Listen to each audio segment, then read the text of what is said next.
Hola chicos, chicas, espero se encuentren muy bien. Continúo leyéndoles la novena revelación de James Redfield. Hoy toca el capítulo 2. Comencemos. Un ahora más permanente. Después del ajetreo para hacer el equipaje y de una carrera alocada por la autopista, llegué al aeropuerto con el tiempo apenas suficiente para recoger mi pasaje y abordar el vuelo a Perú. Cuando entré en la parte trasera del avión, me senté junto a la ventanilla. Me invadió una ola de cansancio. Pensé en dormir, me estiré y cerré los ojos. En vano, no lograba relajarme. De pronto me sentía nervioso y ambivalente en cuanto al viaje. ¿Era descabellado partir sin ninguna preparación? ¿A dónde iría en Perú? ¿Con quién hablaría? La confianza que había experimentado en el lago se tornaba rápidamente en escepticismo. La primera revelación y la idea de una transformación cultural volvían a parecerme fantasiosas e irreales. Y ahora que lo pensaba, el concepto de una segunda revelación me resultaba igualmente improbable. ¿Cómo podía ser que una nueva perspectiva histórica abriera nuestra percepción a esas coincidencias y las mantuviera conscientes en la mente pública? Me estiré más y respiré hondo. Pensé que tal vez fuera un viaje inútil, apenas un viaje rápido a Perú y enseguida el regreso. Una pérdida de dinero quizá, pero en definitiva nada grave. El avión dio un sacudón hacia adelante y se dirigió a la pista. Cerré los ojos y sentí un ligero mareo cuando el enorme aparato alcanzó la velocidad crítica y se elevó a través de una densa nube. Al alcanzar la altura de crucero, por fin pude relajarme y me dormí. A los 30 o 40 minutos, una turbulencia me despertó y decidí ir al baño. Mientras cruzaba la zona de descanso, vi a un hombre alto con anteojos redondos parado junto a la ventana, que conversaba con un auxiliar de a bordo. Me miró un instante y siguió hablando. Tenía pelo castaño oscuro y aparentaba unos 45 años. Por un momento me pareció reconocerlo, pero después de mirarle atentamente los rasgos, llegué a la conclusión de que no lo conocía. Al pasar alcancé a oír parte de la conversación. Gracias de todos modos, decía el hombre. Simplemente pensé que como usted viaja tan a menudo a Perú, tal vez había oído hablar del manuscrito. Se dio vuelta y se dirigió a la parte delantera del avión. Me quedé helado. ¿Hablaba del mismo manuscrito? Fui hasta el baño y traté de decidir qué hacer. Una parte mía quería olvidar. Tal vez el hombre hablaba de otra cosa, de algún otro libro. Volví a mi asiento y cerré los ojos, satisfecho de borrar el incidente, contento de no haberle preguntado a ese individuo a qué se refería. Pero sentado allí, pensé en la excitación que había sentido en el lago. ¿Y si ese hombre tenía alguna información sobre el manuscrito? ¿Qué pasaría entonces? Si no averiguaba, nunca lo sabría. Seguí dándole vueltas al tema durante un rato hasta que al final me levanté y fui a la parte delantera del avión. Lo encontré a mitad del camino por el pasillo. Justo detrás de él había un asiento vacío. Regresé y le dije a un auxiliar que deseaba cambiar de lugar. Reuní mis cosas y me instalé en el asiento. Al cabo de unos minutos le palmeé el hombro. Disculpe, dije. Lo oí mencionar un manuscrito. ¿Se refería al que encontraron en Perú? Me miró, primero sorprendido, después cauteloso. Sí, respondió tentativamente. Me presenté y le expliqué que una amiga había estado hacía poco en Perú y me había informado acerca de la existencia del manuscrito. Se relajó en forma evidente y se presentó como Wayne Dobson, profesor adjunto de Historia en la Universidad de Nueva York. Mientras hablábamos, noté la mirada de irritación que nos dirigía el caballero sentado a mi lado. Se había reclinado en su asiento y trataba de dormir. ¿Usted vio el manuscrito?, le pregunté al profesor. Partes, dijo. ¿Y usted? No, pero mi amiga me habló de la primera revelación. El hombre que se hallaba a mi lado cambió de posición. Dobson lo miró. Disculpe, señor. Sé que estamos fastidiándolo. ¿Le molestaría mucho que cambiáramos de asiento? No, repuso el hombre. Sería preferible. Salimos todos al pasillo y luego yo me ubiqué en el asiento de la ventanilla y Dobson se sentó a mi lado. Dígame, ¿qué le contaron sobre la primera revelación?, dijo Dobson.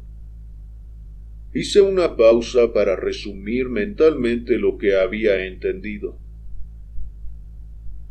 Me da la impresión de que la primera revelación es una conciencia de las circunstancias misteriosas que cambian nuestra vida, la sensación de que interviene algún otro proceso. Me sentía ridículo diciendo eso. Dobson captó mi incomodidad. ¿Qué le parece esa revelación?, me preguntó. No sé, respondí. No encaja por completo con el sentido común de nuestra época moderna, ¿eh? ¿No se sentiría mejor si rechazara la idea y volviera a pensar en cuestiones prácticas? Me reí y asentí con la cabeza. Bueno, esa es la tendencia de todos.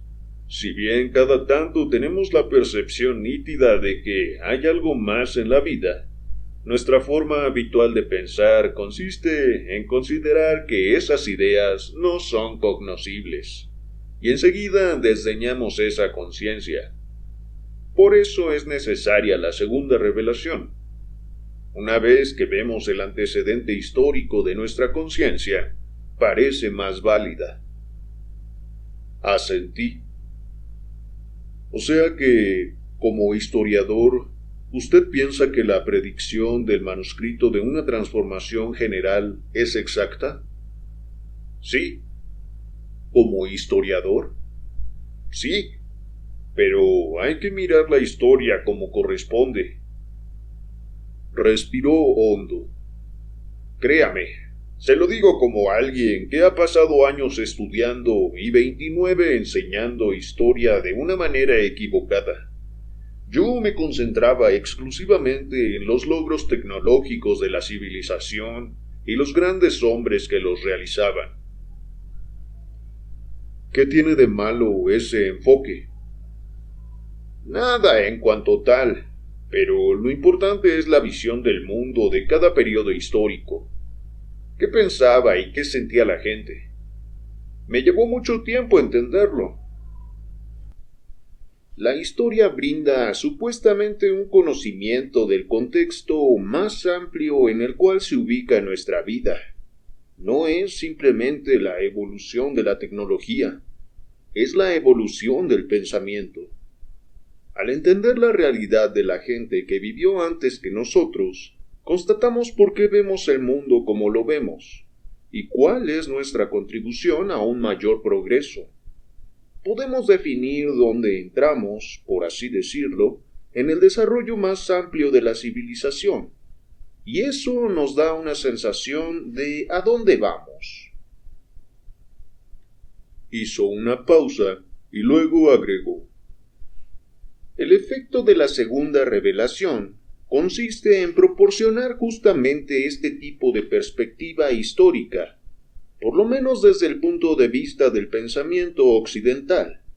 Ubica las predicciones del manuscrito en un contexto más amplio que las hace parecer no solo más plausibles, sino inevitables. Le pregunté a Dobson cuántas revelaciones había visto, y me respondió que solamente las 2 primeras. Las había hallado luego de que un rumor sobre el manuscrito lo impulsara a hacer un breve viaje a Perú 3 semanas antes. En cuanto llegué a Perú, continuó, conocí a una pareja que me confirmó la existencia del manuscrito, aunque ambos parecían tener un miedo mortal de hablar sobre él.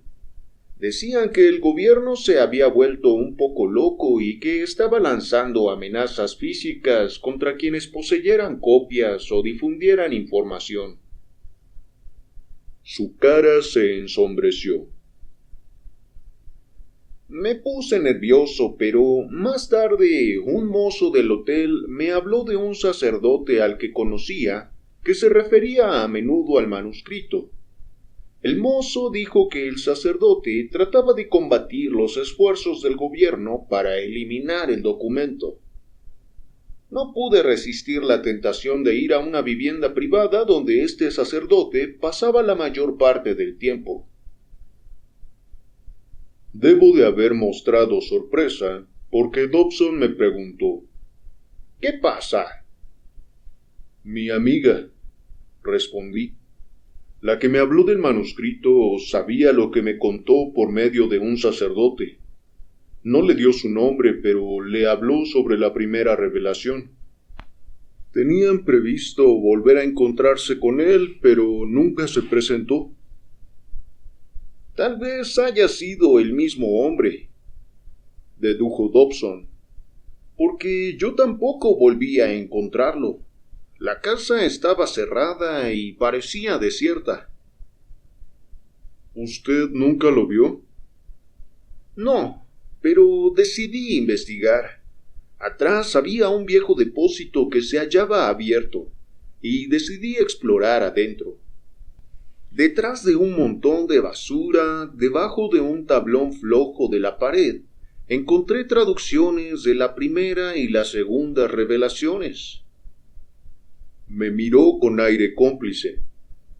¿Simplemente los encontró?, pregunté. Sí. ¿Trajo las revelaciones en este viaje? Meneó la cabeza. No, decidí estudiarlas en profundidad y luego pasárselas a algunos de mis colegas. ¿Podría hacerme un resumen de la segunda revelación?, le pedí. Tras una larga pausa, Dobson sonrió y asintió. Supongo que esa es la razón por la que estamos aquí. La segunda revelación, explicó, coloca nuestra conciencia actual en una perspectiva histórica más amplia. Después de todo, cuando termine la década de los 90, concluirá no solo el siglo XX, sino también un periodo de 1000 años de historia. Completaremos todo el segundo milenio, hasta que, en Occidente, comprendamos dónde nos hallamos y qué va a ocurrir después. Debemos entender lo que de veras sucedió durante ese lapso de 1000 años. ¿Qué dice el manuscrito?, pregunté. Dice que al término del segundo milenio, o sea, ahora, estaremos en condiciones de ver ese periodo entero de la historia como un todo, e identificaremos la preocupación particular que se desarrolló durante la última mitad de este milenio, lo que ha dado en llamarse la era moderna. Nuestra conciencia actual de las coincidencias representa una suerte de despertar de esa preocupación. ¿Cuál es esa preocupación?, inquirí. Me dirigió una media sonrisa maliciosa. ¿Está dispuesto a revivir el milenio? Por supuesto, cuénteme. No basta con que yo le cuente. Recuerde lo que le dije antes. Para comprender la historia, debe captar cómo se desarrolló su visión cotidiana del mundo, cómo fue creada por la realidad de los que vivieron antes que usted. Llevó 1000 años desarrollar la forma moderna de ver las cosas, y para entender realmente dónde está usted en este momento, debe remontarse hasta el año 1000 y después avanzar a lo largo de todo el milenio de un modo vivencial, como si en realidad viviera a lo largo de todo ese periodo en una sola vida. ¿Y cómo hago? Yo lo guiaré. Vacilé un instante, miró por la ventanilla las formaciones de tierra que se divisaban a lo lejos. El tiempo ya parecía distinto. Trataré, prometí al fin. De acuerdo, me respondió. Imagínese que está vivo en el año 1000, en la época que denominamos la Edad Media. Lo primero que debe entender es que la realidad de ese tiempo es definida por los poderosos miembros de la Iglesia cristiana. Dada su posición, estos hombres ejercen una gran influencia en la mente de la plebe, y el mundo que estos hombres describen como real es, sobre todo, espiritual. Crean una realidad que ubica su idea de plan de Dios para la humanidad en el centro mismo de la vida. Visualice esto. Continuó. Usted pertenece a la clase de su padre, esencialmente campesino o aristócrata, y sabe que siempre estará confinado a esa clase. Pero, independientemente de la clase en que se halle o el trabajo particular que haga, pronto se da cuenta de que la posición social es secundaria respecto de la realidad espiritual de la vida tal como la definen esos miembros de la Iglesia. Y entonces usted descubre que la vida es como pasar una prueba espiritual. Los miembros de la Iglesia explican que Dios puso a la humanidad en el centro de su universo, rodeada de todo el cosmos, con un único propósito: ganar o perder la salvación. Y en este juicio usted debe elegir correctamente entre dos fuerzas opuestas: la fuerza de Dios y las vagas tentaciones del diablo. Tenga presente, sin embargo, que usted no enfrenta esta prueba solo. Continuó. En realidad, como simple individuo, no está calificado para determinar su estatus en este sentido. Eso es territorio de los miembros de la Iglesia. Ellos están para interpretar las Escrituras e indicarle a cada paso del camino si se encuentra en armonía con Dios o si está siendo engañado por Satanás. Si usted sigue sus instrucciones, tiene la garantía de una recompensa en el más allá.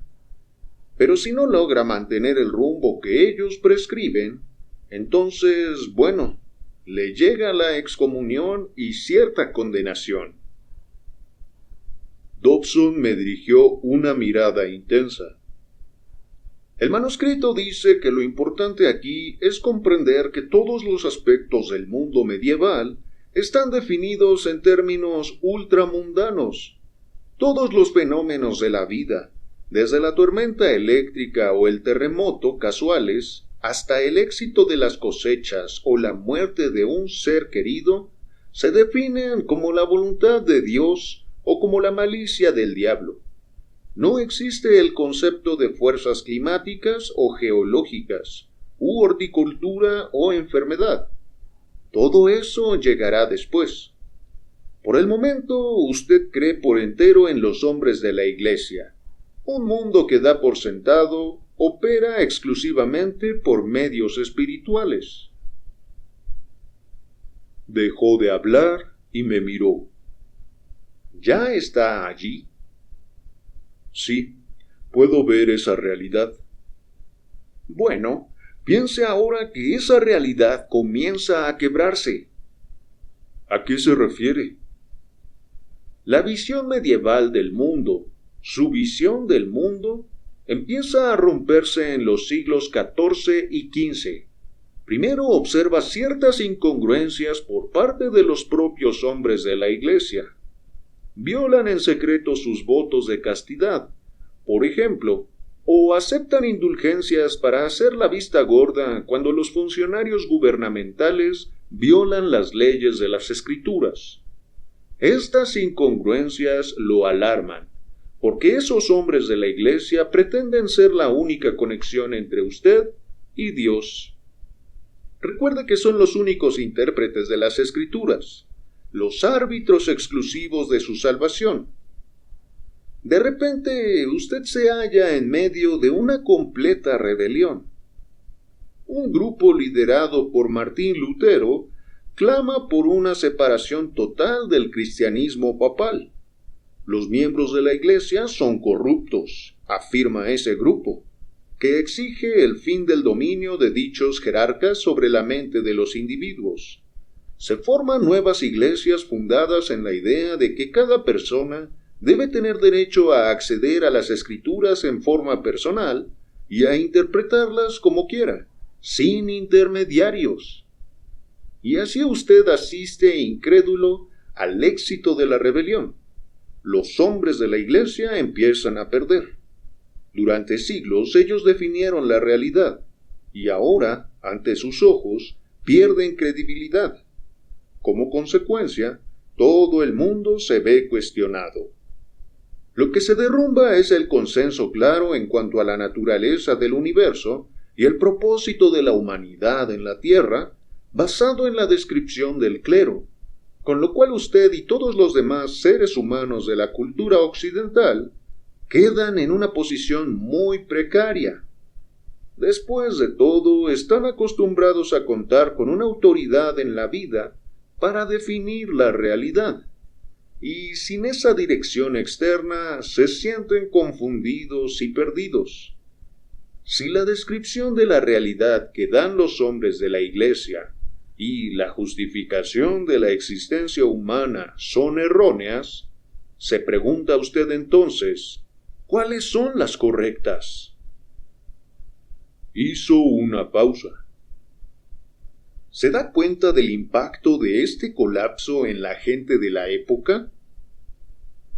Supongo que fue bastante desestabilizador, comenté. Por no decir algo peor, acotó. Hubo una conmoción enorme. La vieja concepción del mundo se vio cuestionada en todas partes. De hecho, alrededor de 1600, los astrónomos habían probado fuera de toda duda que el Sol y las estrellas no giraban alrededor de la Tierra como sostenía la Iglesia. Indiscutiblemente, la Tierra era solo un pequeño planeta en la órbita de un Sol menor de una galaxia que contenía miles de millones de estrellas semejantes. Se inclinó hacia mí. Esto es importante. La humanidad perdió su lugar en el centro del universo de Dios. ¿Se da cuenta del efecto que tuvo? Ahora bien, cuando usted observa el clima, o cómo crecen las plantas, o cómo muere alguien de repente, lo que siente es un desconcierto cargado de angustia. Antes podía decir que el responsable era Dios o el diablo. Pero, al quebrarse la visión medieval del mundo, esa certeza también desaparece. Todas las cosas que daba por sentadas necesitan ahora una nueva definición, en especial la naturaleza de Dios y la relación de usted con Él. Con esa conciencia comienza la edad moderna. Prosiguió. Hay un mayor espíritu democrático y una desconfianza masiva respecto de la autoridad papal o real. Ya no se aceptan automáticamente las definiciones del universo basadas en la especulación o la fe bíblica. Pese a la pérdida de certeza, no queríamos correr el riesgo de que un nuevo grupo controlara nuestra realidad como lo habían hecho los hombres de la Iglesia.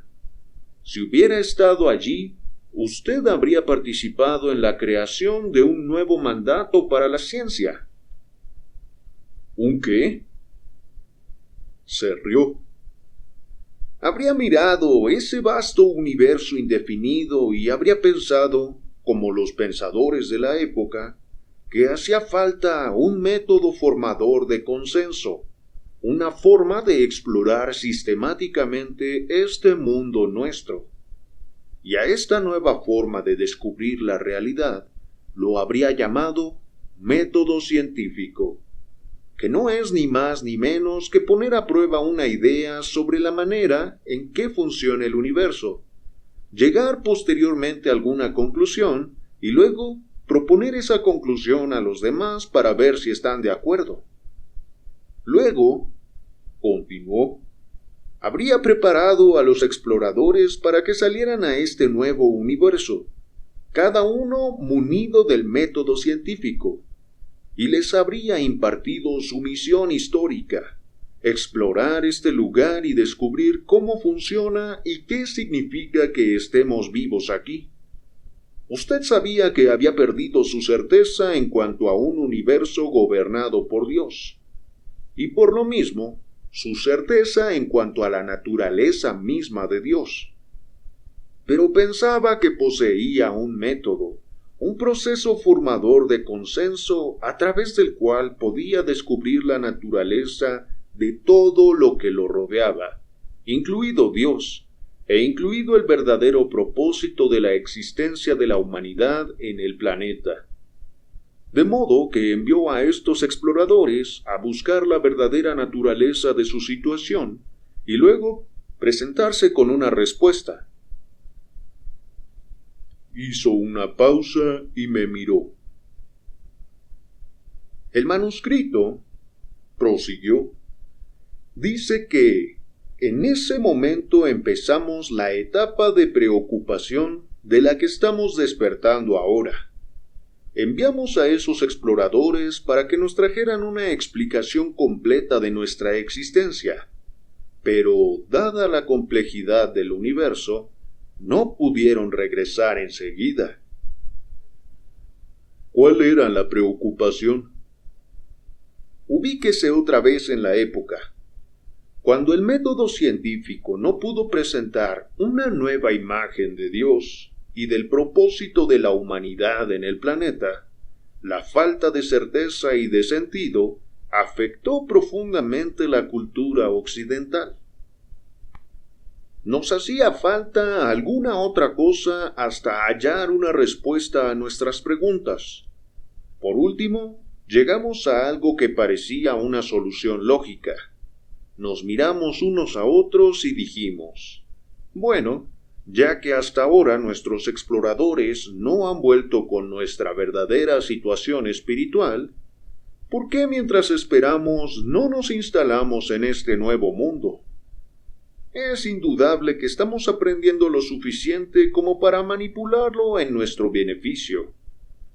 Así que, ¿por qué no trabajar entre tanto para elevar nuestro nivel de vida, nuestra sensación de seguridad en el mundo? Me miró y rió entre dientes. Y eso fue lo que hicimos, hace 4 siglos. Nos quitamos de encima la sensación de estar perdidos. Tomamos las cosas en nuestras manos y nos concentramos en conquistar la tierra y usar sus recursos para mejorar nuestra situación.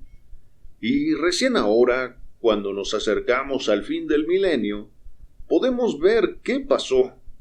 Nuestro objetivo se convirtió poco a poco en una preocupación. Nos perdimos por completo a nosotros mismos al crear una seguridad secular, una seguridad económica, para reemplazar la seguridad espiritual que habíamos perdido. Lentamente dejamos de lado y, en definitiva, suprimimos el interrogante referido a por qué estamos vivos, qué sucede aquí realmente desde el punto de vista espiritual. Me miró fijo y agregó, trabajar para establecer un estilo de supervivencia más cómodo pasó a ser en sí mismo una razón para vivir. Y gradual y metódicamente olvidamos nuestra pregunta original. Olvidamos que todavía no sabemos para qué sobrevivimos.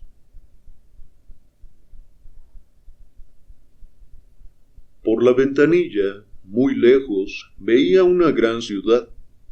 Por nuestro itinerario de vuelo sospechaba que era Orlando, en Florida. Me impactó el trazado geométrico de las calles y las avenidas, la configuración planeada y ordenada que los seres humanos habían armado. Aparté la vista y miré a Dobson. Tenía los ojos cerrados y parecía dormido. Durante una hora me había hablado más de la segunda revelación. Después nos habían traído la comida y yo le hablé de Charlene y de mi decisión de viajar a Perú. Luego solo deseé mirar las formas de las nubes por la ventanilla y analizar lo que él me había dicho. ¿Qué piensa entonces de todo esto?, me preguntó de repente, mirándome con ojos soñolientos. ¿Captó la segunda revelación? No estoy seguro. Movió la cabeza y miró a los demás pasajeros. ¿Siente que tiene una visión más clara del mundo humano? ¿Ve lo preocupados que hemos estado? Esta perspectiva explica muchísimas cosas. ¿Cuántas personas conoce que viven obsesionadas con su trabajo, que sufren dolencias cardíacas o enfermedades relacionadas con el estrés y no pueden bajar el ritmo? No logran parar porque usan la rutina para distraerse, para reducir la vida únicamente a sus consideraciones prácticas, y lo hacen para evitar recordar qué inseguros se sienten respecto de por qué viven. La segunda revelación extiende nuestra conciencia del tiempo histórico, agregó. Nos muestra cómo observar la cultura, no ya desde la perspectiva de la duración de nuestra vida, sino de todo un milenio. Nos revela nuestra preocupación y nos eleva por encima de ella. Usted acaba de experimentar esa historia más larga. Ahora vive en una hora más duradero.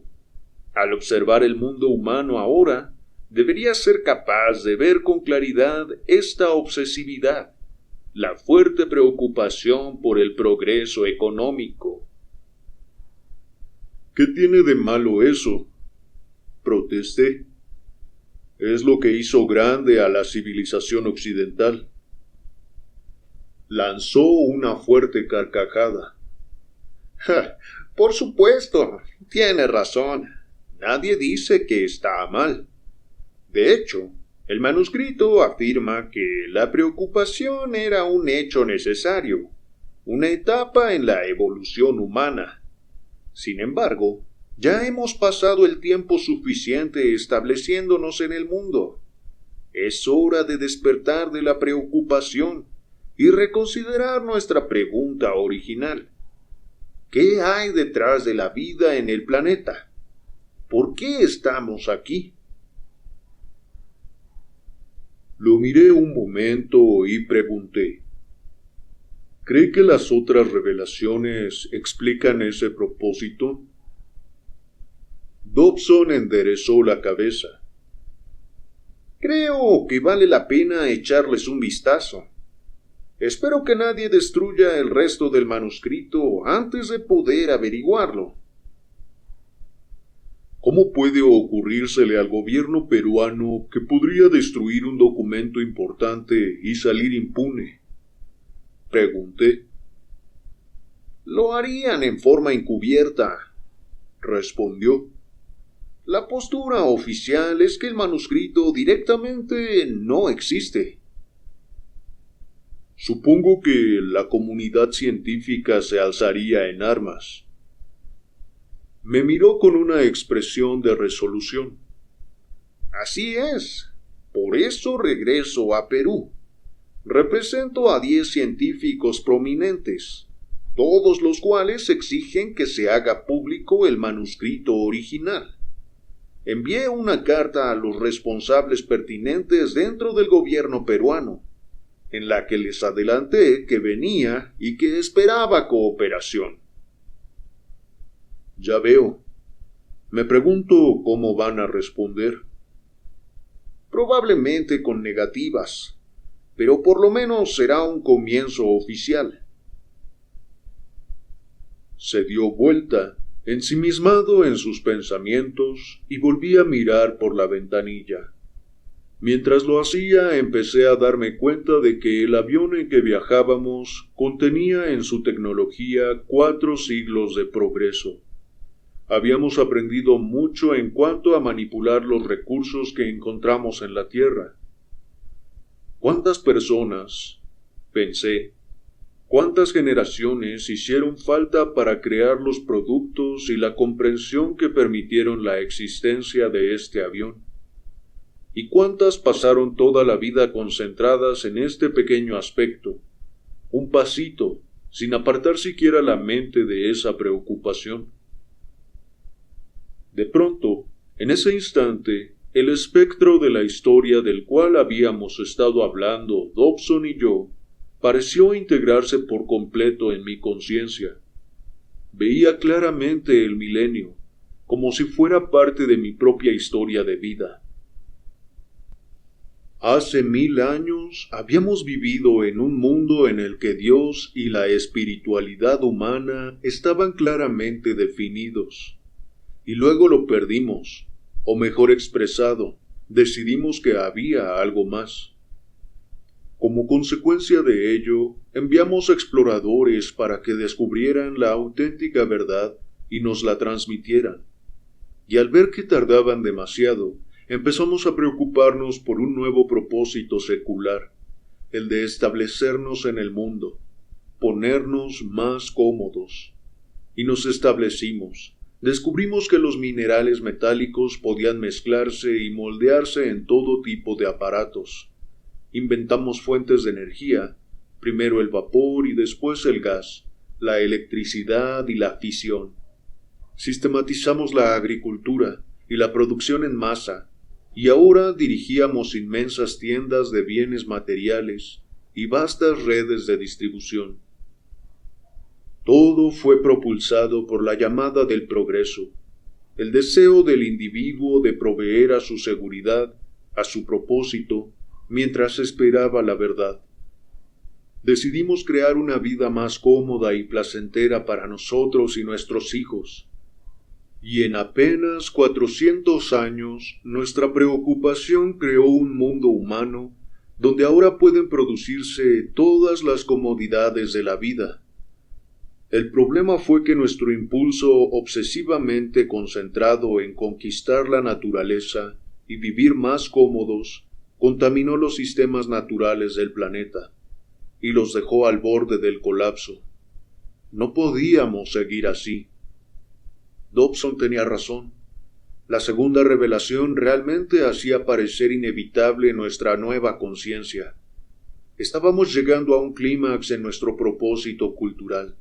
Estábamos cumpliendo lo que habíamos decidido hacer de manera colectiva, y mientras esto ocurría, nuestra preocupación se desvanecía, y despertábamos a otra cosa. Casi podía ver cómo disminuía el ímpetu de la edad moderna a medida que nos acercábamos al fin del milenio. Había terminado una obsesión de 400 años. Habíamos creado los medios de seguridad material. Y ahora parecíamos estar listos, serenos en realidad, para averiguar por qué lo habíamos hecho. En las caras de los pasajeros que me rodeaban veía indicios de la preocupación, pero también creí detectar breves chispazos de conciencia. ¿Cuántos habían detectado ya las coincidencias?, me pregunté. El avión se inclinó hacia adelante y empezó su descenso en tanto que una auxiliar anunciaba que pronto aterrizaríamos en Lima. Le di a Dobson el nombre de mi hotel y le pregunté dónde se alojaría. Me lo dijo y agregó que quedaba a apenas unos 3 kilómetros del mío.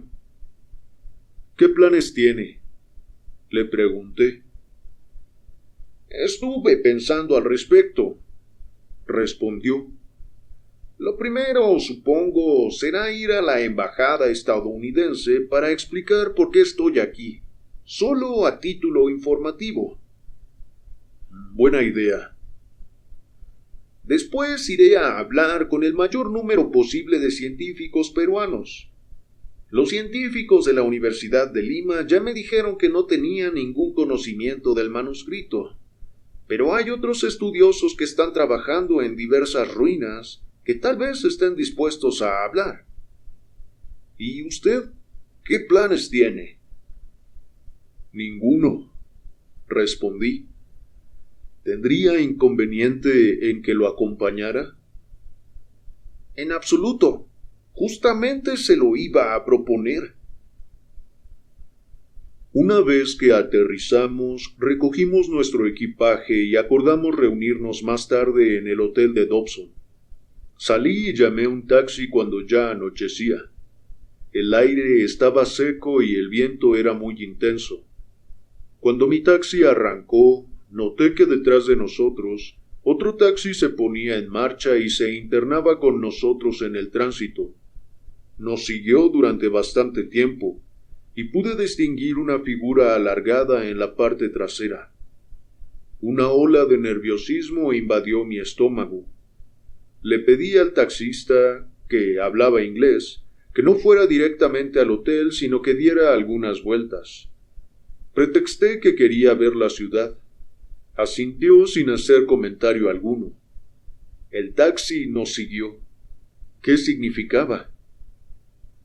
Cuando llegamos a mi hotel, le dije al conductor que permaneciera en el auto. Abrí mi puerta y simulé pagar el viaje. El taxi de atrás se adelantó hasta la esquina, y el hombre bajó y caminó lentamente hacia la entrada del hotel. Volví a subir al vehículo, cerré la puerta y ordené al taxista que arrancara. Al hacerlo, el hombre salió de nuevo a la calle y nos miró hasta perdernos de vista. Yo veía la cara de mi conductor en el espejo retrovisor. Me miraba atentamente con expresión tensa. Lamento lo ocurrido, dije. Decidí cambiar de alojamiento. Me esforcé en sonreír y luego le di el nombre del hotel de Dobson. Pese a que una parte mía quería ir directamente al aeropuerto y tomar el primer avión de regreso a los Estados Unidos. Media cuadra antes de llegar a nuestro destino, le pedí al taxista que parara. «Espere aquí», le ordené. «Ya vuelvo». Las calles se hallaban repletas de gente, en su mayoría peruanos nativos. Cada tanto pasaban, no obstante, algunos norteamericanos y europeos. El hecho de ver a los turistas me hizo sentir más seguro. Cuando estaba a menos de 50 metros del hotel, me detuve. Algo pasaba. De pronto, mientras trataba de ver, sonaron disparos y empezaron a oírse gritos. Los que se encontraban frente a mí se arrojaron al piso, permitiéndome ver qué ocurría en la vereda. Dobson corría hacia mí con los ojos desorbitados, presa de pánico. Unas figuras lo perseguían. Una disparó al aire y ordenó a Dobson que se detuviera. Al acercarse en su carrera, Dobson me divisó y me reconoció. «¡Corra!», me gritó. «¡Por favor, corra!». Me volví y corrí por un callejón aterrado. Más adelante había una empalizada de 1,80 m de alto que me bloqueaba el camino. Cuando llegué, trepé hasta donde pude y logré aferrarme al borde de las tablas con las manos y pasar la pierna derecha al otro lado. Mientras levantaba la izquierda y antes de caer del otro lado, miré hacia el callejón. Dobson corría desesperadamente. Se oyeron más disparos. Se tambaleó y cayó. Seguí corriendo a ciegas, saltando montones de basura y pilas de cajas de cartón. Por un momento creí oír pasos a mis espaldas, pero no me animaba a mirar hacia atrás. Adelante el callejón terminaba en una calle que también estaba repleta de gente, aparentemente tranquila. Al llegar a la calle me atreví a mirar para atrás. El corazón me latía con violencia. No había nadie. Caminé a toda prisa por la vereda hacia la derecha, tratando de perderme en la multitud. ¿Por qué corría Dobson?, me preguntaba. ¿Lo habían matado? «Espere un momento», dijo alguien en un murmullo fuerte por sobre mi hombro izquierdo. Eché a correr, pero me alcanzó y me tomó del brazo. «Por favor, espere un momento», volvió a decir. «Vi lo que pasó. Mi intención es ayudarlo». «¿Quién es usted?», le pregunté temblando. «Soy Wilson James», respondió. «Luego le explicaré. Ahora tenemos que salir de estas calles». Algo en su voz y su actitud calmó mi pánico, de modo que decidí seguirlo. Remontamos la calle y entramos en un negocio de artículos de cuero. Le hizo una seña a un hombre que estaba detrás del mostrador y me condujo a un cuarto separado, al fondo, con olor a humedad. Cerró la puerta y corrió las cortinas. Era un hombre de unos 60 años, aunque se lo veía mucho más joven. Un destello especial en los ojos o algo semejante. Tenía la piel oscura y el pelo negro. Parecía de ascendencia peruana, pero el inglés que hablaba sonaba casi estadounidense. Llevaba una remera azul chillón y vaqueros. «Aquí estará a salvo por un rato», dijo. «¿Por qué lo persiguen?». No respondí. «Está aquí por el manuscrito, ¿no?», preguntó. «¿Cómo lo supo?». «Supongo que el hombre que estaba con usted vino aquí por esa razón, ¿no?». «Sí, se llamaba Dobson. ¿Cómo supo que éramos dos?». «Tengo un cuarto sobre el callejón. Estaba mirando por la ventana cuando los perseguían».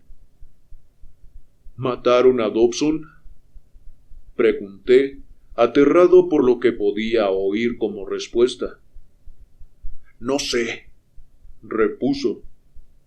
«No sabría decirlo, pero cuando vi que usted había escapado, bajé corriendo por la escalera trasera para sacarle ventaja.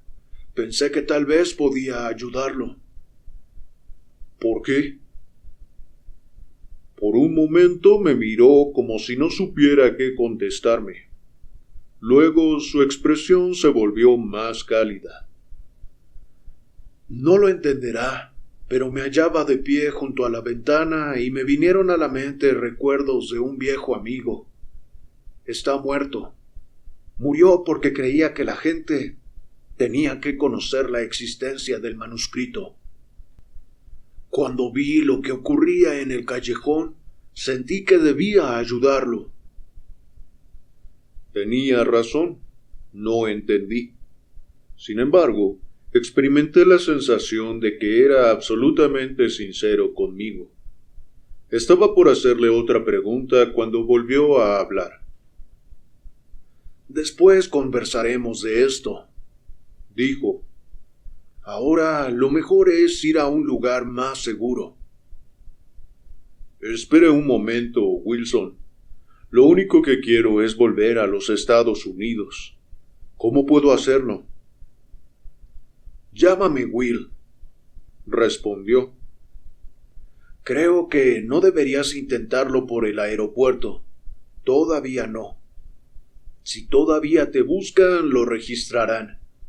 Tengo unos amigos que viven en las afueras de la ciudad. Te esconderán. Tienen varias formas de salir del país». Una vez que estés listo, ellos te dirán a dónde ir. Abrió la puerta del cuarto y miró dentro del negocio. Después salió y se fijó qué pasaba en la calle. Cuando regresó, me hizo señas de que lo siguiera. Caminamos por la calle en dirección a un jeep azul que Will señaló. Al subirnos noté que en el asiento trasero había alimentos envasados, carpas y mochilas, como para un largo viaje. Anduvimos en silencio. Me recliné en el asiento del acompañante y traté de pensar. Tenía un nudo de miedo en el estómago. Nunca me había imaginado algo así. ¿Y si me arrestaban y me encerraban en una cárcel peruana? ¿O directamente me mataban? Debía evaluar la situación. No tenía ropa, pero sí dinero y una tarjeta de crédito. Y por alguna razón confiaba en Will. ¿Qué hicieron tú y Dobson para que los persiguieran? Me preguntó de repente Will. Que yo sepa, nada, respondí. Conocí a Dobson en el avión. Es historiador y venía a investigar el manuscrito en forma oficial. Representa a un grupo de científicos. Will se mostró sorprendido. ¿El gobierno sabía que venía? Sí, había escrito a algunos funcionarios gubernamentales diciéndoles que esperaba cooperación. No puedo creer que hayan tratado de arrestarlo. Ni siquiera traía las copias consigo. ¿Tiene copias del manuscrito? Solo las 2 primeras revelaciones. No tenía idea de que hubiera copias en los Estados Unidos. ¿Dónde las consiguió? En un viaje anterior le dijeron que había un sacerdote que conocía el manuscrito. No pudo encontrarlo, pero halló las copias escondidas detrás de su casa. Will se entristeció. José. ¿Quién? Pregunté. Era el amigo del que te hablé, el que mataron. Estaba empeñado en que el manuscrito fuera conocido por la mayor cantidad posible de gente. ¿Qué le pasó? Lo asesinaron. No sabemos quién. Hallaron el cuerpo en el monte, a kilómetros de su casa. Yo sostengo que fueron sus enemigos. ¿El gobierno? Cierta gente del gobierno o la iglesia. ¿Su iglesia podría llegar tan lejos? Quizá. La iglesia está secretamente en contra del manuscrito. Hay unos pocos sacerdotes que entienden el documento y lo defienden bajo cuerda, pero deben ser muy cuidadosos. José habló abiertamente del tema a todo el que quisiera oírlo. Le advertí durante meses, antes de su muerte, que fuera más sutil, que dejara de dar copias al primero que aparecía. Me dijo que hacía lo que debía hacer. ¿Cuándo fue descubierto el manuscrito? Pregunté. Fue traducido por primera vez hace 3 años, pero nadie sabe cuándo lo descubrieron. Creemos que el original circuló entre los indios durante años, hasta que fue hallado por José. Solo él pudo hacerlo traducir. Desde luego, una vez que la iglesia averiguó qué decía el manuscrito, trataron de eliminarlo del todo. Ahora lo único que tenemos son copias. Creemos que destruyeron el original. Will había conducido hacia el este de la ciudad y ahora íbamos por una ruta angosta de doble carril en una zona muy irrigada. Pasamos varias viviendas pequeñas de chapa y luego una amplia propiedad con un cerco costoso. ¿Te habló Dobson de las 2 primeras revelaciones? Me preguntó Will. Me habló de la segunda revelación. Respondí. Una amiga me mencionó la primera. Habló con un sacerdote en otro momento. Con José, supongo. ¿Entiendes esas dos revelaciones? Creo que sí. ¿Entiendes que los encuentros casuales a menudo tienen un significado más profundo? Parecería que todo este viaje ha sido una sucesión de coincidencias. Repuse. Eso empieza a ocurrir una vez que comenzamos a estar atentos y conectados con la energía. ¿Conectados? Will sonrió. Es algo que se menciona más adelante en el manuscrito. Me gustaría saber más al respecto. Ya hablaremos de eso más tarde, dijo, y me indicó con un gesto que iba a doblar para tomar un camino de tierra. Unos 30 metros más adelante había una modesta granja de madera. Will avanzó hasta un árbol grande que había a la derecha de la casa y estacionó. Mi amigo trabaja para el propietario de una gran hacienda y dueño de gran parte de la tierra en esta zona, explicó. Y le da esta casa. El hombre es muy poderoso y respalda en secreto al manuscrito. Aquí estarás a salvo. En la galería brillaba una luz. Un hombre petizo y achaparrado que parecía un peruano nativo salió precipitadamente. Con una enorme sonrisa dijo, lleno de entusiasmo, algo en español. Cuando llegó al jeep, palmeó a Will en la espalda a través de la ventanilla abierta y me miró complacido. Will lo instó a hablar en inglés y luego nos presentó. Necesita ayuda, le aclaró al hombre.